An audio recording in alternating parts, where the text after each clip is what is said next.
Buenas tardes. ¿Cómo están? Ya se saludaron, ¿verdad? Se siente el ánimo que ya se saludaron. Qué gusto poder estar nuevamente con ustedes. Como dijo la pastora, hace 2 años estuvimos compartiendo. Levante la mano, ¿quién estuvo hace 2 años cuando? Bueno, algunos. En la mañana compartí un mensaje que, como decía la pastora, le invito a que lo pueda escuchar. Creo que es un mal que hay en muchas congregaciones, que necesitamos hacer conciencia acerca de la orfandad. Si usted no lo ha visto, yo le invito, por favor, que lo pueda ver y se lo pueda compartir a algún hermano que no llegó en el primer servicio. Gracias por la oportunidad, y si usted está apuntando, quizá pueda apuntar, y si no le da tiempo de apuntar que lo que voy a compartir hoy, no se preocupe, después véalo y estúdielo. Hoy quiero compartir un mensaje que vino a confirmar apenas en esta mañana después del segundo servicio, y yo no quiero que lo tome personal. Digan conmigo: no es por mí, es para mí.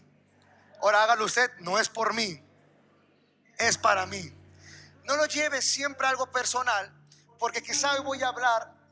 Ay, ya me están acelerando. Hoy voy a hablar un mensaje un poco duro, firme, pero digan conmigo: es palabra de Dios. ¿Cuántos quieren ver la gloria de Dios? No es lo mismo la dimensión de la unción que la dimensión de la gloria. Porque la unción tiene que ver cuando el hombre opera de acuerdo a la presencia de Dios que habita en él. Pero cuando hablamos de la gloria, es Dios mismo operando en un lugar.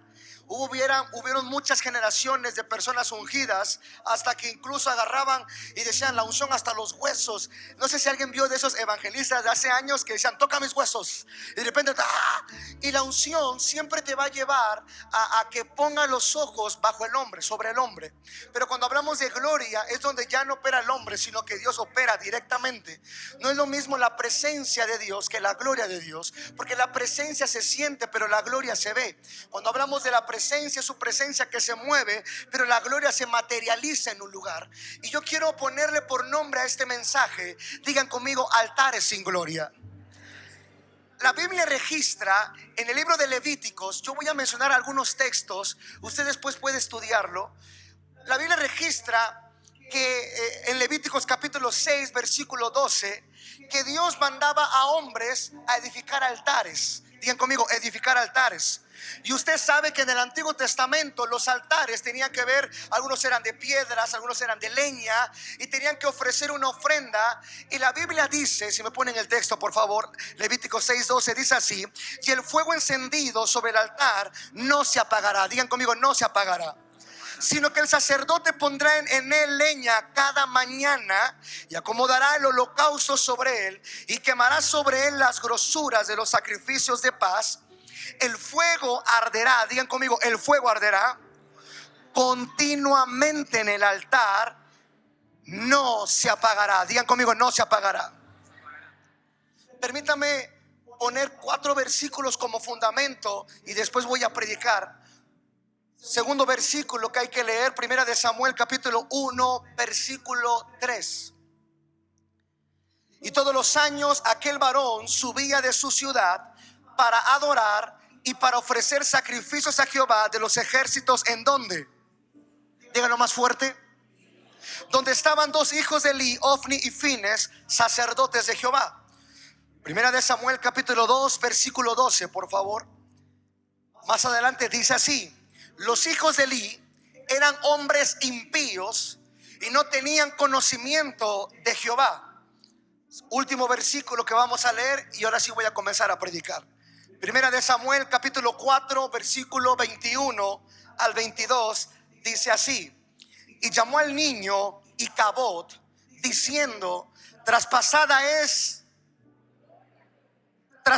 la gloria de Israel por haber sido tomada el arca de Dios, y por la muerte de su suegro y de su marido. Dijo pues: traspasada es la gloria de Israel porque ha sido tomada el arca de Dios. Levante su mano y cierre sus ojos y diga conmigo: Señor Jesús, dame esta palabra, enséñame esta palabra, que yo sea un sacerdote que mantenga el altar encendido.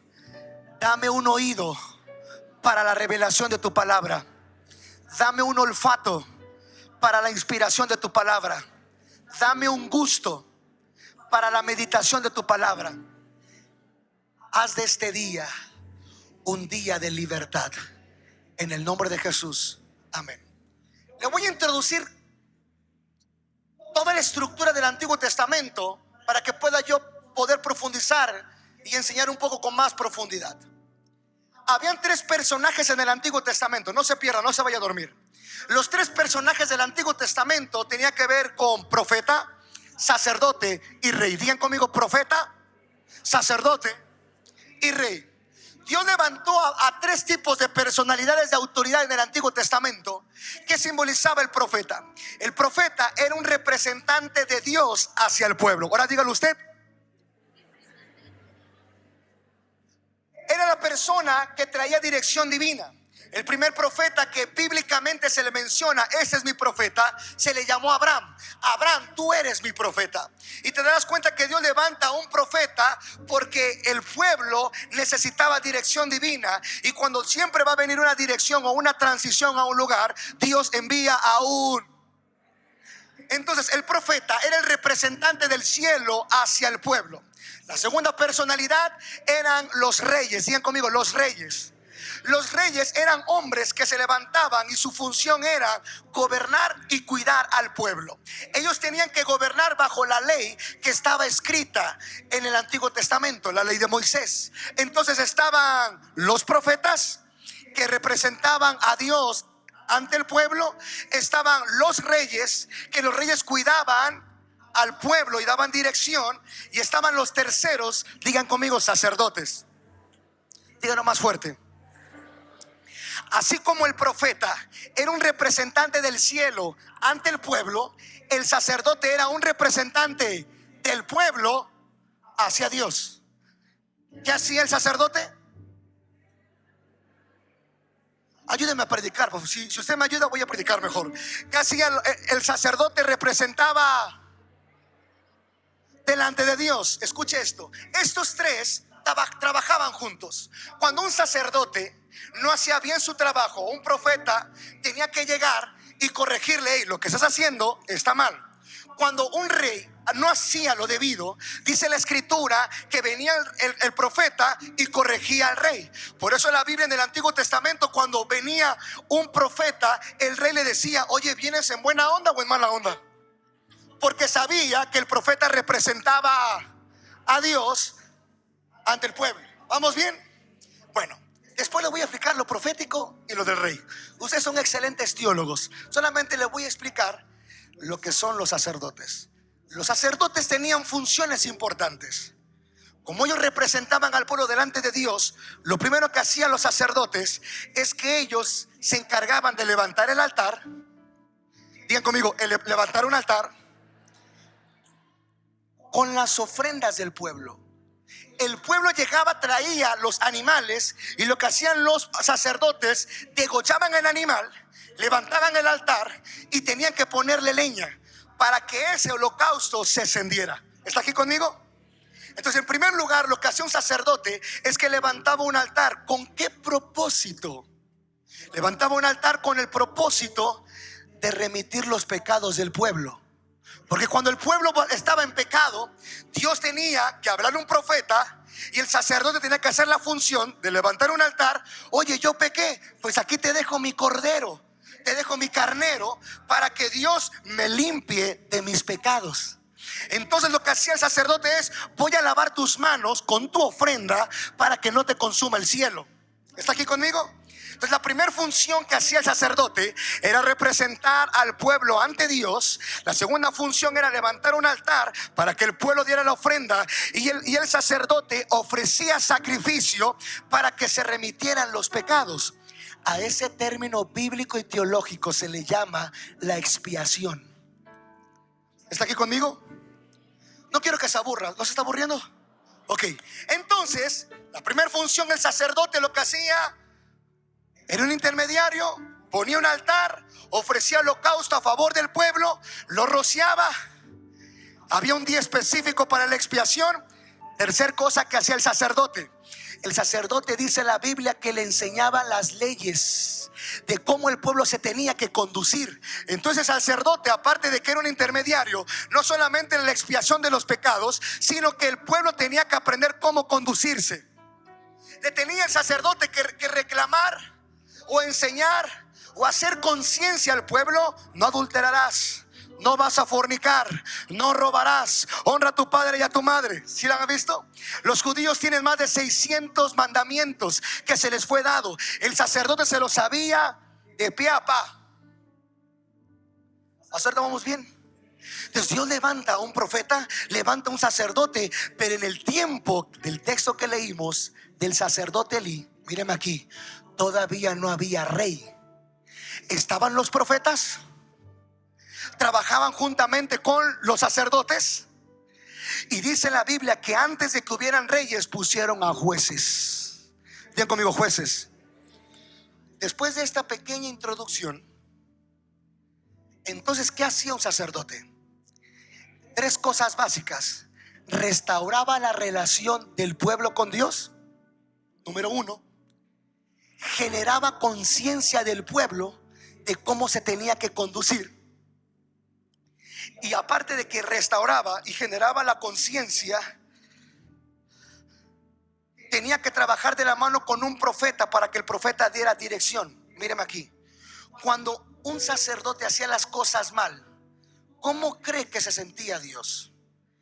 La Biblia habla que los sacerdotes, necesito más tiempo porque no quiero enredarlos. Estaban los atrios, lugar santo, lugar santísimo. Ellos ofrecían los sacrificios en los atrios, lugar santo. Escucha esto, pero en el lugar santísimo, una vez al año tenía que haber un sumo sacerdote, el que estaba sobre todo sacerdote. Dice la Biblia que si este sacerdote no estaba en santidad, cuando entraba al lugar santísimo, ¿qué pasaba?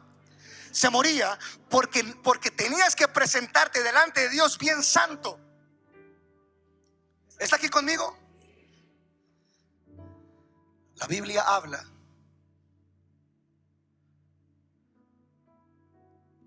que hubo un hombre llamado Elí que tenía 2 funciones. Era sacerdote y era juez. No era profeta. Y la Biblia registra el texto que leímos. No se me vaya a perder, por favor, no se distraiga. Dice en la escritura que él comenzó en ese tiempo. Dios no había hablado, no había dirección. La Biblia dice que tuvo 2 hijos. ¿Cómo se llamaban sus hijos? Ofni y Fines. ¿Se acuerdan? Dice que también eran sacerdotes. Estaba Elí como sumo sacerdote y que hacía una responsabilidad de juez, porque tenía que tener dirección hacia el pueblo, ofrecía sacrificios. Pero la Biblia dice que Elí tenía 98 años, estaba muy gordo y estaba casi ciego. Y dice, así dice la Biblia, que estaba sentado en el templo. Y lo curioso es, ¿sabes qué es lo curioso? Que la Biblia no registra que debían de haber sillas en el templo. Es un tema para otro día. Él estaba sentado en el templo y dice que escuchaba que sus hijos, que eran sacerdotes, dice que vivían inmoralmente. Digan conmigo, inmoralmente. La Biblia habla y registra que cuando ellos pecaban, iban con Elí y le decían: oye, tus hijos están haciendo lo malo en contra de Dios. Y dice la Biblia que Elí hablaba a sus hijitos y les decía: oye, hijitos bonitos, estoy escuchando que se dicen muy cosas malas de ustedes. Léalo bien, porque dice que los mandó a llamar y le dijo: oigan, escucho que hacen malas cosas, no pierdan el temor de Dios, Agarre este contexto, por favor.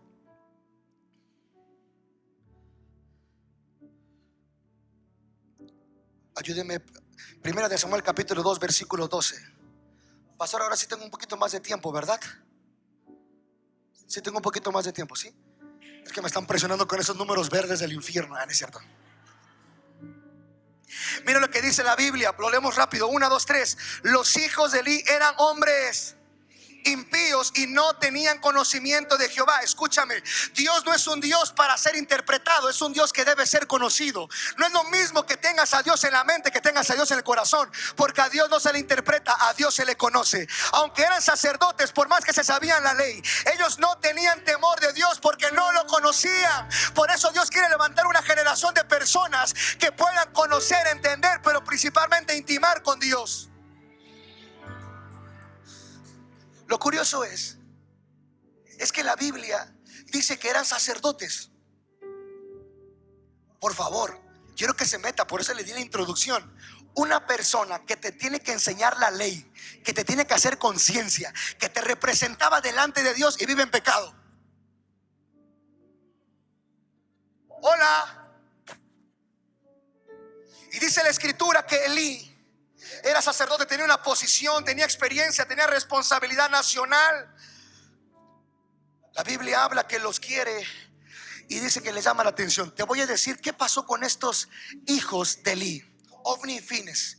Dice la escritura, ponme el texto por favor, no importa que yo esté predicando. Primera de Samuel capítulo 2, 12 al 14. Dice la Biblia que los hijos de Elí eran impíos.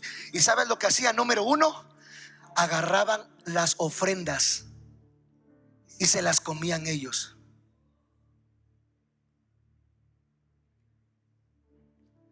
Llegaba el pueblo, dejaba las ofrendas y agarraban ellos, se metían en su mano, vámonos. Y dice que todo el pueblo de Israel, obviamente por ver lo que hacían ellos, el pueblo de Israel agarraba su mano y también comían ellos.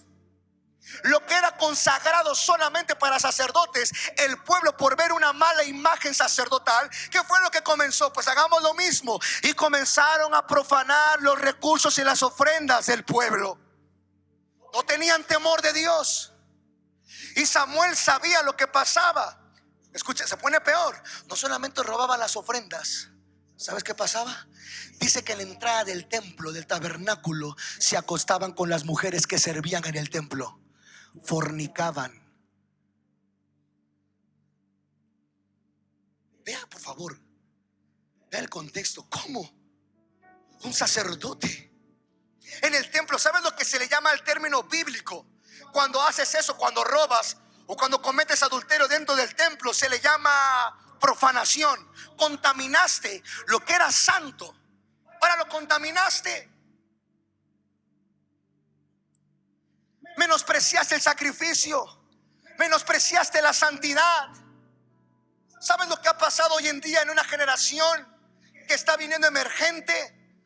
Todo el mundo quiere hacerte sentir cómodo, pero no te confronta cómo está tu manera de vivir, cómo te presentas delante de Dios. Por la gracia de Dios ya no estamos bajo la ley, porque yo seré el primero de ni siquiera estar aquí parado.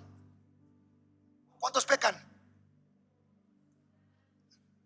Porque una cosa es pecar y otra cosa es practicar el pecado. Y la iglesia se ha diluido tanto el mensaje, donde no importa, mientras yo me sienta bien, no importa lo que yo haga.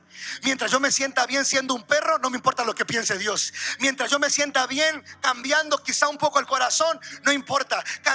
Cambiando mi identidad, cambiando mi género, no importa. Pero han tratado de diluir un diseño que estaba desde el principio. Porque si los sacerdotes, escucha, si el sacerdocio es corrompido, la nación es corrompida. Si el sacerdocio es corrompido, la familia es corrompida. Si el sacerdocio, por eso Satanás, antes de destruir una familia, una nación, un lugar, destruye y corrompe el sacerdocio. ¿Va bien? Entonces lo primero que hacen ellos es que robaban del altar. Número 2, tenían actos inmorales dentro del templo en la puerta. Y número 3, no solamente eso, sino que también la Biblia registra que manipulaban la presencia de Dios. ¿Cómo lo sé? Se lo voy a explicar. Dice que cuando estaban los sacerdotes, por si no sabían, los sacerdotes también iban a la pelea, a la guerra. Comenzaron a pelear contra los filisteos. Me ayudan a poner el texto por favor, donde yo estoy narrando, capítulo 4 de Primera de Samuel, versículo 3 al 5. Dice la Biblia: cuando volvió el pueblo del campamento, los ancianos de Israel dijeron: ¿por qué nos ha herido hoy Jehová delante de los filisteos? ¿Sabes por qué? Porque cuando los filisteos le decían: vamos a pelear, vamos a conquistarlos, salen los hijos de Elí y comienzan a pelear. Pero dicen esto: oigan, vamos a traer el arca del pacto que está en nuestro templo, porque Dios nos dará la victoria. Y dice la Biblia que fueron a traer el arca, que representa la gloria de Dios, que representa la presencia de Dios. Dice que trajeron el arca. El pueblo de Israel vieron que venía el arca y comenzaron a gritar: wow, vamos a tener la victoria, Jehová nos dará la victoria. ¿Y sabes lo que sucedía? Que estaban el ejército filisteo. Dijeron: oye, no inventes, ya vamos a perder. Mira, Dios está con ellos, traen el arca. Ya es nuestro día de perdición. Y dice la Biblia que murieron 30,000 hombres de Israel. Perdieron. Y los filisteos tomaron el arca y se la llevaron. ¿Cómo sé que los sacerdotes, Ones y Fines, sabes qué es lo que pasa con una generación? Agarraron el arca de pacto como un símbolo de la presencia, más la presencia ya no estaba con ellos. ¿Cómo sé que manipula a alguien la presencia de Dios? Porque lo agarran cosas como amuletos. Uy, ¿toqué fibras? ¿Pongo un ejemplo? ¿Pongo un ejemplo? Ay, siento malas vibras. Abre la Biblia en Salmo 91, por favor, pon una veladora. Ah, ¿verdad? Dile que está a tu lado. Me pasó rozando, pero te pegó a ti, dile. Lo mismo lo que estaban haciendo ellos, agarraban el arco como un amuleto y no era un amuleto, lo que representaba la presencia de Dios. Escucha, la Biblia dice que en ese tiempo habían algunos teólogos, dicen que tenían más de 150 años que no se escuchaba la voz de Dios. Dios no hablaba en el templo de Samuel, que él estaba liderando su sacerdocio. Antes que la lámpara se apague, por favor, ¿qué significa antes que la lámpara se apague? Su presencia ya no está, ya no se siente cómodo en ese templo, ya no se siente cómodo en esa casa, ya no se siente cómodo con su vida, porque se estaba quedando ciego. Digan conmigo, se estaba quedando ciego. ¿Qué representa? Se estaba quedando ciego. Sacerdote Elí estaba perdiendo la visión. Escucha esto, manda a traer a sus hijos. Oigan, ¿cómo que van a robar las ofrendas? Oigan, ¿cómo que están cometiendo adulterio en el templo? Oigan, ¿por qué se llevaron el arca? La gloria nunca debe ser manipulada. ¿Lo digo o no lo digo? Ya voy a terminar. Ay, no. Tranquilos, terminamos felices.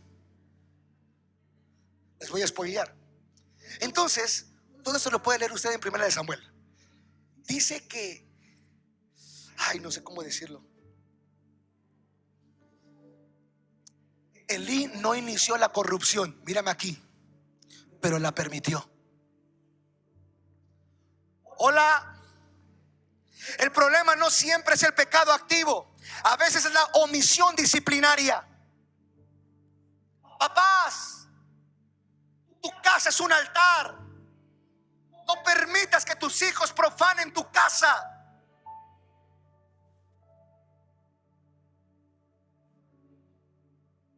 A veces la omisión te hace partícipe de eso. Ay, Dios va a tratar con ellos, porque tú también eres un sacerdote y tú das cuenta de tus hijos. Tranquilo, respiren. Ya me salgo de ahí. Y dice que estaban en las peleas omnifines, estaban ellos, y que ahí los mataron y murieron los dos. Pero Fines tenía una esposa, estaba casado, y dice que estaba embarazada su esposa. Acompáñame por favor, lo dice la Biblia, 1 Samuel capítulo 4, versículo 19 al 22. Mire lo que dice, lo vamos a leer todos juntos. 1 Samuel 4, 19. Y su nuera, la mujer de Fines, que estaba encinta, cercana al alumbramiento, oyendo el rumor que el arca de Dios había sido tomada y muerto su suegro y su marido, ¿qué pasó? Se inclinó y dio a luz, porque le sobrevinieron sus dolores de repente. Y al tiempo que moría le decían las que estaban junto a ella: no tengas temor, porque has dado a luz un hijo. Mas ella no respondió, ni se dio por entendida, y llamó al niño. ¿Cómo se llamó el niño? ¿Cómo se llamó el niño? Diciendo: traspasada es la gloria de Israel por haber sido tomada el arca de Dios y por la muerte de su suegro y de su marido. Dijo pues: traspasada es la gloria de Israel porque ha sido tomada el arca de Dios. Escucha, Icabod no es un nombre, Icabod es un diagnóstico. Perdiste gloria.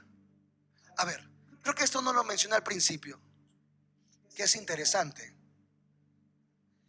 Los sacerdotes levantaban altares. ¿Está aquí conmigo? Tenía que poner la leña. Sí, ¿verdad? Tenía que poner la ofrenda sobre la leña, pero ellos no encendían el fuego, porque el fuego era algo que venía directamente del cielo. ¡Pum!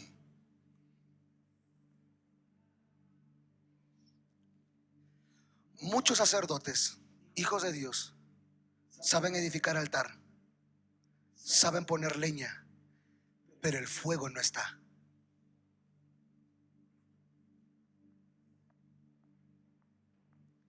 Porque cuando un sacerdote propiciaba el fuego, era delante de Dios pecado.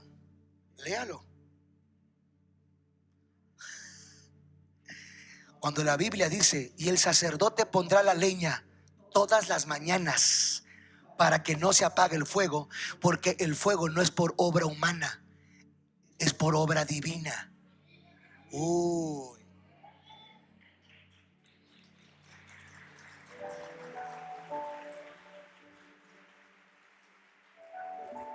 El niño que nació se convirtió en una señal profética para una generación, un sistema religioso. ¿Sabes lo que me causa un poco de conflicto? La Biblia que dice que cuando estaba gobernando como juez y como sacerdote Elí, Dios envió un profeta anónimo, no le pone nombre, solamente llega un profeta y le dijo: lo que están haciendo tus hijos está mal.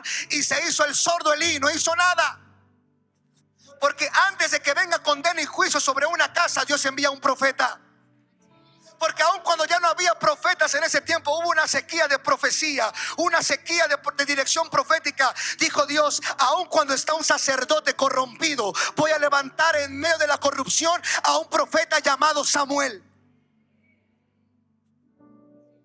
¿Lo digo o no lo digo? ¿Sabe lo que ha pasado hoy en día con los empresarios, con los reyes de la ciudad? ¿Sabes qué ha pasado? Hasta nosotros como pastores hay un grupo de personas que están cambiando coach, terapeutas y consejeros por profetas. Oh, no. Escucha lo que estoy diciendo. Quieren solamente ver por sus emociones, pero no necesitan solamente consejo. Necesitan un profeta de lado. Te estás desviando. Hay una generación que se siente más cómodo con un coach. Vamos, levántate temprano, tú puedes. Mírate al espejo y di: qué guapo estás. Y el profeta dice: sí, estás guapo. Pero ¿qué crees que dice Dios?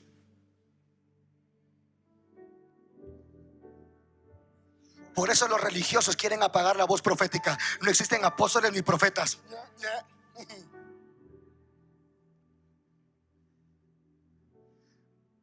Creo que ya no me van a invitar, ¿verdad?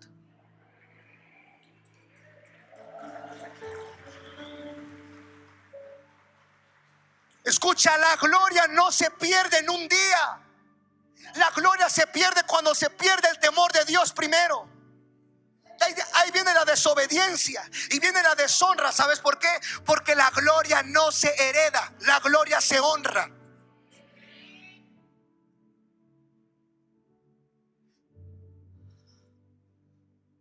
Y Cabot fue el resultado, no la causa.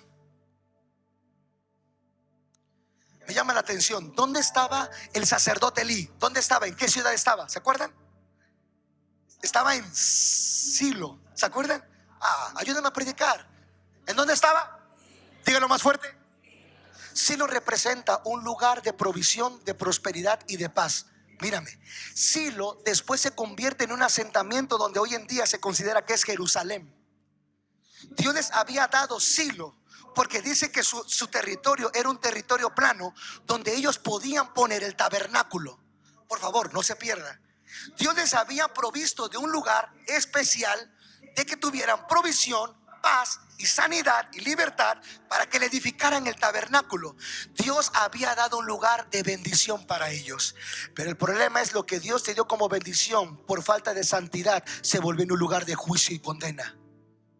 Porque la Biblia dice en Jeremías capítulo número 7, por favor ayúdenme por favor a predicar, 7:12, dice así: anda ahora a mi lugar en Silo. Léale usted Jeremías 7:12 dice así: anda ahora a mi lugar en Silo, donde hice morar mi nombre al principio. Digan conmigo: al principio. ¿Y qué dice después? Hay cosas que Dios te dio como como una recompensa que por falta de santidad y de corromper el sacerdocio se convirtió en un lugar de juicio. Aquellos que no podían tener hijos, tuviste hijo y tu hijo te apartó de venir a la casa de Dios. No me malentienda, tranquilos, que no estamos bajo la ley ni condenación.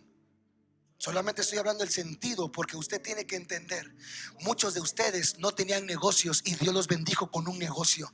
Prosperaron tanto, crecieron tanto, pero el mismo negocio que fue de bendición de parte de Dios te apartó, te pervirtió, quitó santidad en tu vida, quitó temor de Dios, y ahora en vez de ser un lugar de bendición se volvió en un lugar de maldición para ti.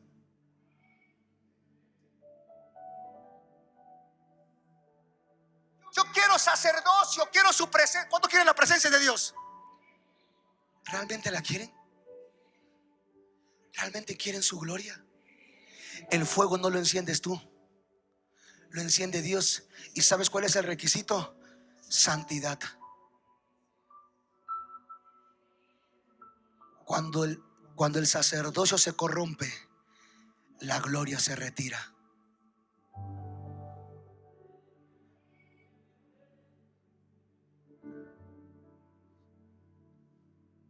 Si el sacerdote negocia su santidad, el pueblo paga el precio.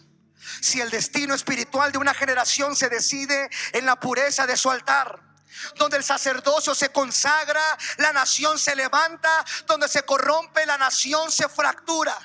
El enemigo no empieza atacando al pueblo, empieza seduciendo al que ministra. Escuchen, yo sé que muchos van a decir: ay, qué bueno que yo no soy el pastor ni la pastora. Uf. ¿Qué cree? Eso era en el Antiguo Testamento.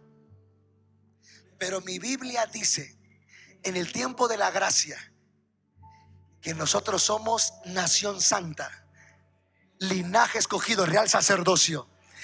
Escuche esto. No solamente son el sacerdote, la pastora, los pastores, ni los adoradores. Somos todos.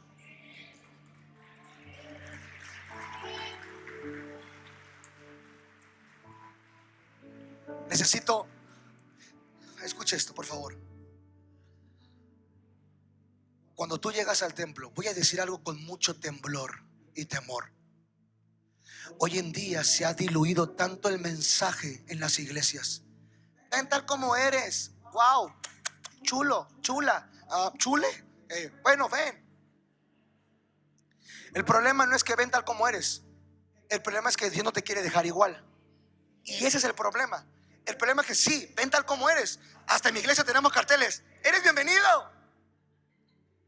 Pero lo que no sabes es que cuando entre al templo, tiene que encontrar un altar que esté encendido, que haya una ofrenda para que pueda Dios descender su presencia. Por eso muchos lugares están secos, porque algunos no tienen altar, algunos no tienen leña, algunos no tienen ofrenda, o tienen todos estos tres pero no tienen santidad. Lo que hace la religiosidad es: ora, ayuna, levántate, pon leña en la mañana. Pero si no estás en santidad, hay cosas que el cielo no se abre. A ver, yo soy un hombre que amo la gracia. Hoy te voy a meter la gracia para que no quede así como que medio feo, medio condenación. La Biblia habla en Hebreos capítulo número 10, versículo número 14. Dice que con un solo sacrificio nos hizo perfectos para siempre a todos los santificados. ¿Cuántos dicen amén? Y cuando estamos en gracia, por la gracia de Jesucristo, por su sangre, ahora ya no estamos muertos.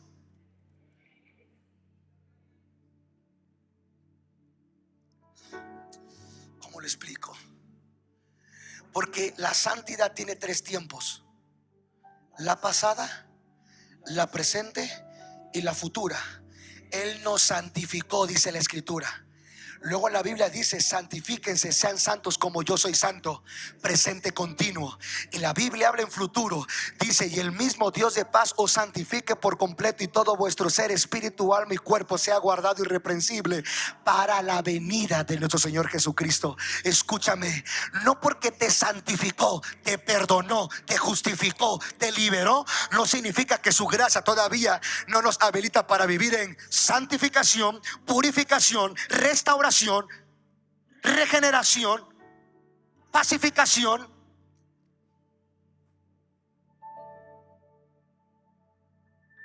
Dios está en todo lugar, pero Dios no se manifiesta en todo lugar. Algunos cargamos y caminamos con la misericordia de Dios. Bien. Algunos caminamos con la gracia de Dios. Excelente. Pero algunos caminan con el favor de Dios, que es otro boleto. ¿Y sabes cuál es? Que aún en medio de la gracia ofreces tu sacrificio en vida.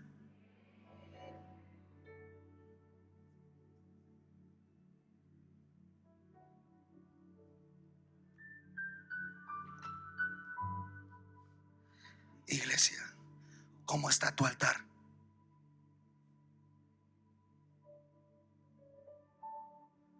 ¿Realmente tiene fuego de Dios o tiene fuego extraño, como dice la Escritura?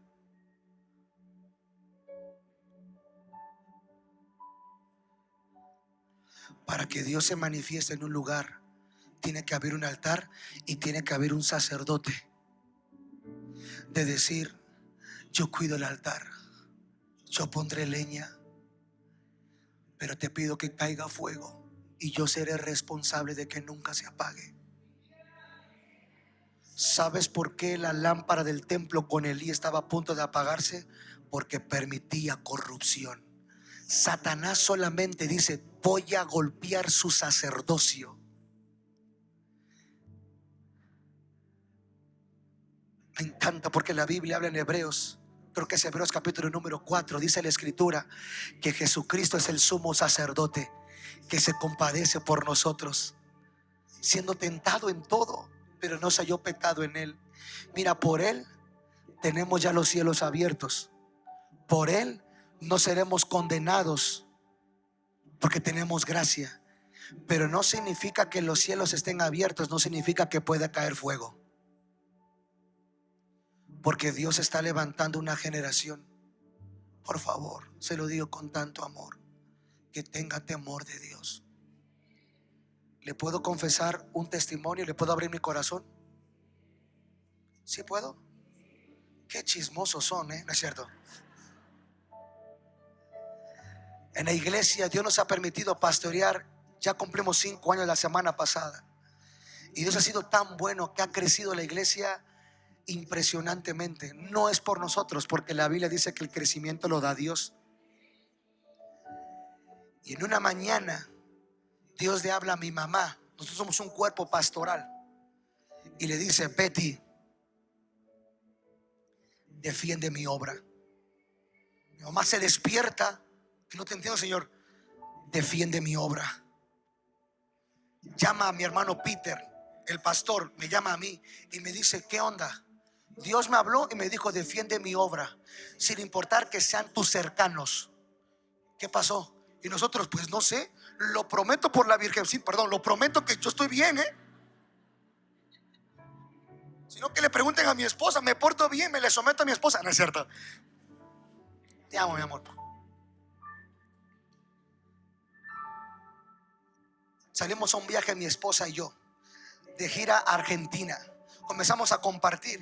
Fueron de los días más espantosos de todo mi ministerio. Estaba tan cansado, 3 años de viajar, exagerado. Aparte la iglesia creciendo, aparte los negocios. Digo: ya, Señor, por favor, ya, por favor. Y en eso Dios me habla a mi esposa y a mí en un sueño y nos dicen: rompieron el vallado, se metió la serpiente a la iglesia. Y no entiendo cómo que se metió la serpiente. Y dice: la alabanza y producción. Y mire, llego de viaje después de 20 días de ministrar en diferentes lugares. Yo estaba muy cansado. Esa noche cuando llego no pude ni dormir. Me dijo Dios: se metió la serpiente. Y fue en el altar y fue en producción. Y mire, le mando mensaje a las 3 de la mañana a todo el grupo de alabanza: los quiero ver a todos. A las 7 de la mañana quiero que lleguen puntual. No quiero que ninguno falte, porque voy a hablar con ustedes. Y saben que cuando hablo así se tienen que alinear. Y quiero a todos los de producción temprano. Y llegan temprano, 1 hora y media antes del servicio. Y les dije: Dios me habló así, así, así. Miren, por la gracia de Dios no estamos en condenación, Pero la Biblia enseña en Tito capítulo número 2 versículo 11 que la gracia te ayuda a renunciar a la vida impiadosa. Entonces la gracia no es una licencia para pecar, sino es una licencia para restaurarte, para liberarte, para que puedas tener voluntad y caminar en santidad. Y le dije, yo no sé quién pecó, pero hay una serpiente adentro que se acaba de infiltrar y tiene que ver con producción y tiene que ver con alabanza. No voy a exhibir a nadie. Lo único que quiero es que agarren, vamos a orar, pidan perdón, porque voy a orar por ustedes. ¿Les cuento la segunda parte? Qué chismosos son. Perdón, testimonios. Les encantan los testimonios.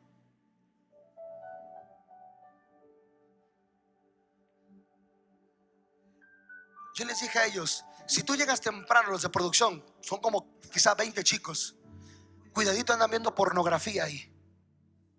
¿Qué andan haciendo? Yo no sabía específicamente, pero lo único que sabía, que el altar, los adoradores habían corrompido algo juntamente con producción. Y salió a la luz que uno de producción y una del altar, pues habían cositas. Al buen entendedor, pocas palabras.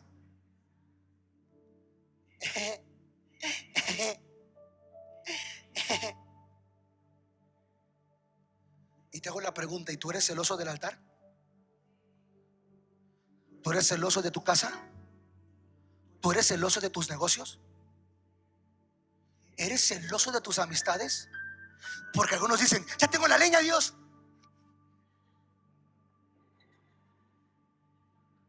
¡Wow! Y dice Dios, sean santos como yo soy santo. Porque la santidad no solo lo que haces, sino quién eres.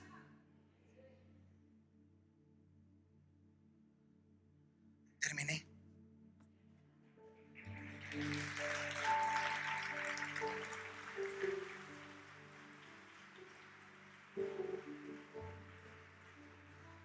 Mírenme aquí, tranquilos, tranquilos. Viene la mejor parte, porque aquí ya hablé yo, pero ahora deja que hable Dios. Y es el momento para que unos de aquí, no quiero decir todos, o todos, no lo sé, o quizá nadie, quizá para tu vecino, le digas a Dios, si tengo sangre en mis manos, perdóname. Tengo el altar edificado, tengo la leña y tengo la ofrenda, pero ¿por qué no me hablas? Porque el fuego no lo pones tú, lo pone Dios. Si quieres ver la gloria de Dios, es necesario santificarte. ¿Sabes qué es santificación? Apartarme de, para consagrarme a. Apartarme de pecado para consagrarme al ministerio.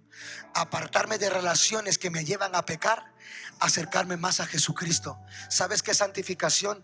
Dejar de hacer cosas que desagradan el corazón de Dios. Ninguna condenación hay para los que están en Cristo Jesús. Yo no vengo a condenar a CBL.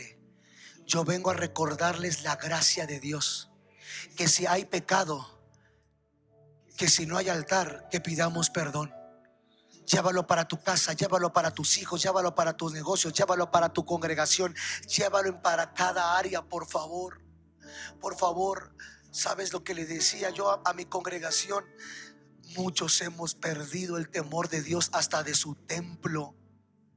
De su templo. ¿Sabes cómo? Mira, yo no quiero, yo le digo esto a mi iglesia, no queremos una iglesia tradicional. Yo no quiero una iglesia, yo quiero una iglesia bíblica, no tradicional. Pero hubieron cosas de tradiciones muy bonitas. ¿Alguien le tocó que cuando llegaban al templo se hincaban a orar? No, no. Levante la mano, ¿quién sí le tocó eso?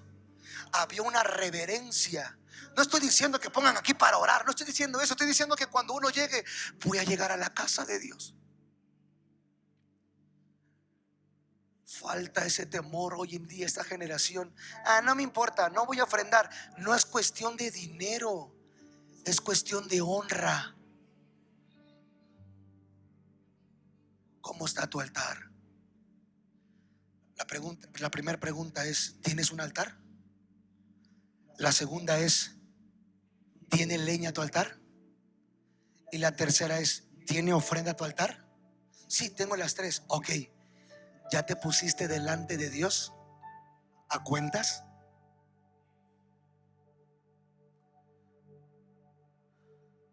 Ponte de pie, por favor. No te distraigas, por favor, no te distraigas.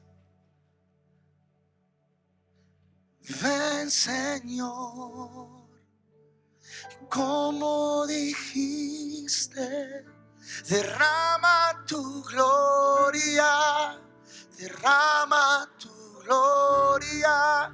Oh, ven, Señor, y como, eso díselo, derrama tu gloria. Concéntrate, dile, oh ven Señor, ven Señor, y como dijiste, derrama tu gloria, oh ven Señor, y como derrama.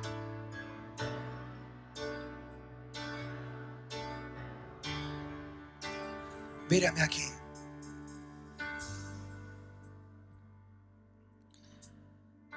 Respeto esta iglesia, respeto este altar, respeto el ministerio y le respeto a ustedes. Pero el fuego tiene tres propiedades importantes. Número 1, consume todo.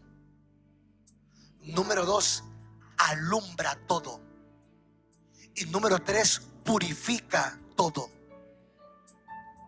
Cuando el fuego está encendido en tu altar, hay mayor santidad.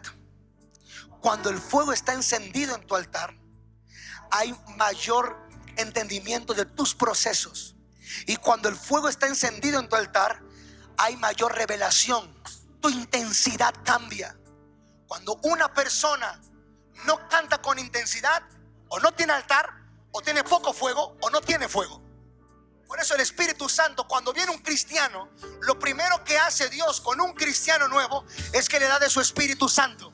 Y el Espíritu Santo representa fuego. Y el fuego lo que hace es que te aviva. Y lo primero que hace el Espíritu Santo es que te da en las lenguas. Digan conmigo, las lenguas. Porque usted no es de México. Usted no es de las naciones. Usted es del reino. Y cuando alguien tiene que entender el reino, lo primero que le da Dios a la persona es su idioma. Así que levante sus manos y comienza a declarar: ven Señor, vamos, ora, ora, ora, ora, ora. Te queremos ver, te queremos ver. Vamos, sube la intensidad, sube la intensidad, sube la intensidad. Ebrama sobre baba baba show.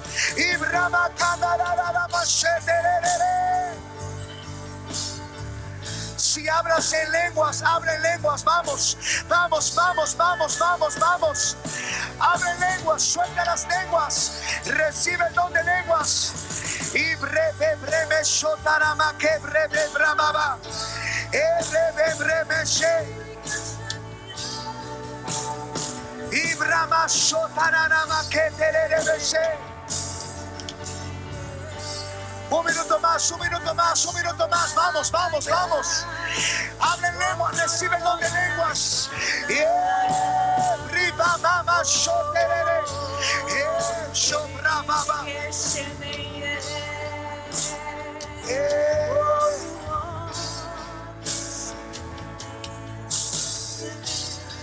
Muchos de los que estamos aquí,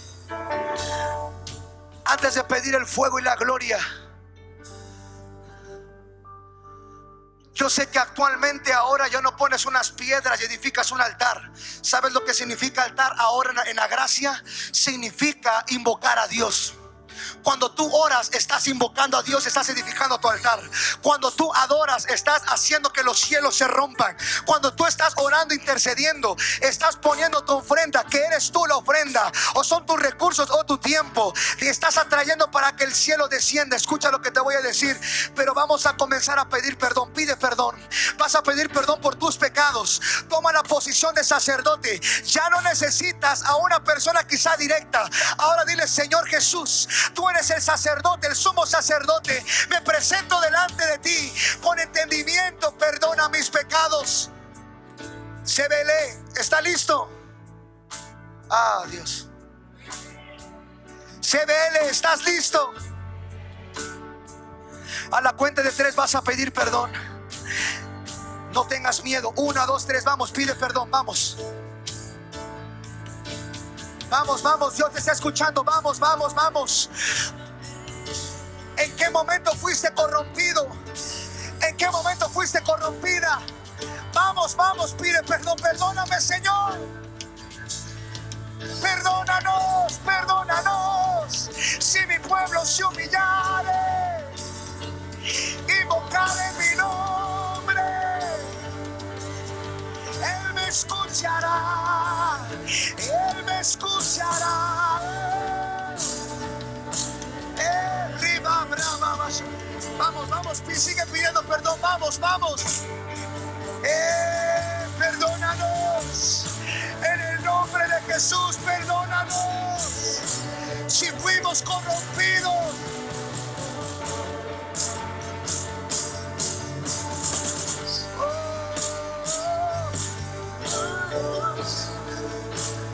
quiero que me enciendas. Quiero que me enciendas.